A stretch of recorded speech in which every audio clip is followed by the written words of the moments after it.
Mi nombre es Patricia Gambo Araujo y curso la maestría en educación.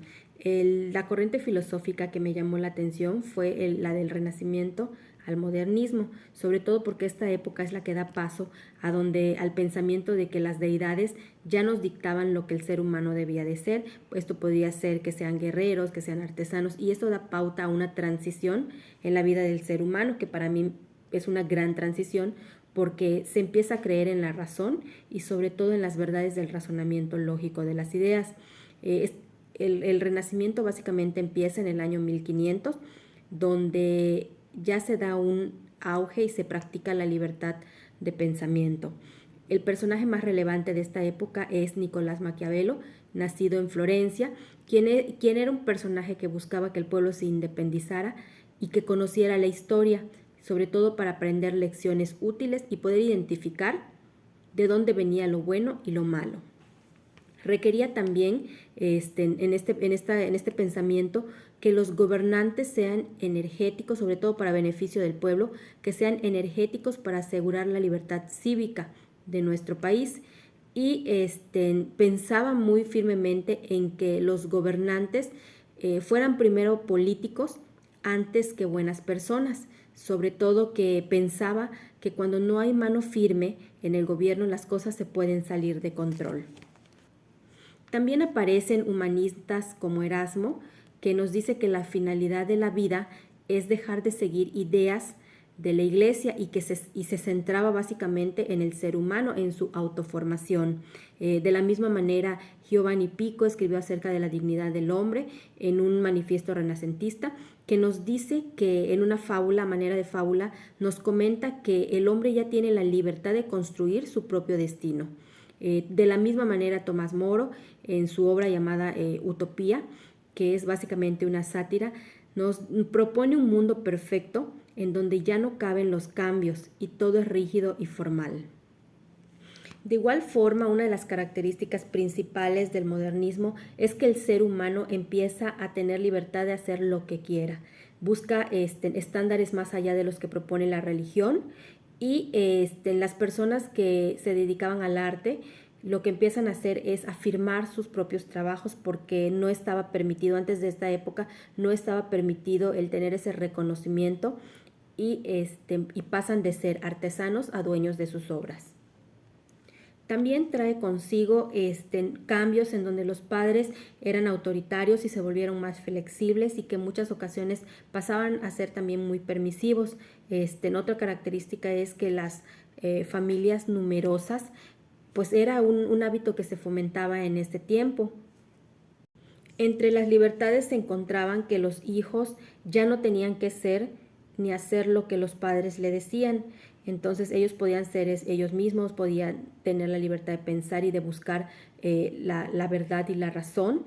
Y también tenían la libertad de elegir, sobre todo el pueblo ya elegía quién lo gobernaba. En el ámbito científico también hubieron grandes cambios en donde la observación, la experimentación y los cálculos matemáticos fueron una fuente de conocimiento. El papel de los profesores ya era activo, porque también se pensaba que el papel de los estudiantes nada más era recibir la información que le daban los profesores. Entonces ya en esta época se convirtieron en personas con ganas de aprender, de generar conocimientos de acuerdo a sus propias ideas, con nuevas herramientas. Renacieron, ahora sí que la humanidad renació al conocimiento, a las verdades, a compartir sobre todo y a defender justamente estos conocimientos. Había mucho por aprender y comprender del mundo. Retomando ahora sí que el área educativa, nos hace mucho énfasis que en la época modernista se dejó atrás la idea de que el alumno solamente es un receptor y se le hizo responsable de su educación. Eran alumnos más activos y reforzaban el trabajo colaborativo.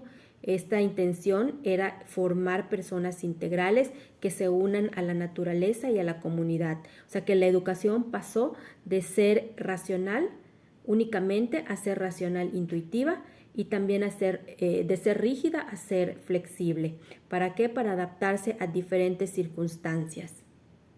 Algo que también me llamó mucho la atención, que era básicamente que tenía mucho que ver con el rol del maestro y del alumno, es que el maestro se encontraba en esta época mucho más comprometido con la formación de personas integrales y que consideraba de necesidad el que los alumnos lleven unas rutinas como que sean colocados en fila, que se formen por estatura, que se sienten frente a un profesor y tener precisamente contenidos estandarizados, y que este fue un método que se formó y se aprendió de Prusia, en donde se consideraba que si querían formar soldados, pues debían de seguir reglas sin tener que estarlas cuestionando, y que además esto permitía que sean controlados, que sean personas obedientes y que carezcan de un pensamiento autónomo.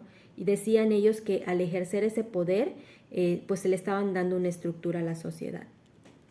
Michael Foucault pensaba que la normalización daba una estabilidad al país, a la sociedad, y que tenía la necesidad de estar controlado, y que con esto esto lo veían como una intención positiva, considerándola una buena práctica, una buena norma, y que esto básicamente era el centro del sistema educativo, y que no se abría la posibilidad de una población variada, ya que no se adaptaba a las características de cierto grupo de personas, sino que se hacía de una manera generalizada. Decían que esa educación individualizada con las personas era como se hacía en la actualidad, con un maestro que les daba conocimiento y les daba precisamente lo que necesitaban aprender. Básicamente es en esta época en la que se empieza a ver avances y aportes de la ciencia y de la filosofía, del conocimiento a la educación para las nuevas generaciones.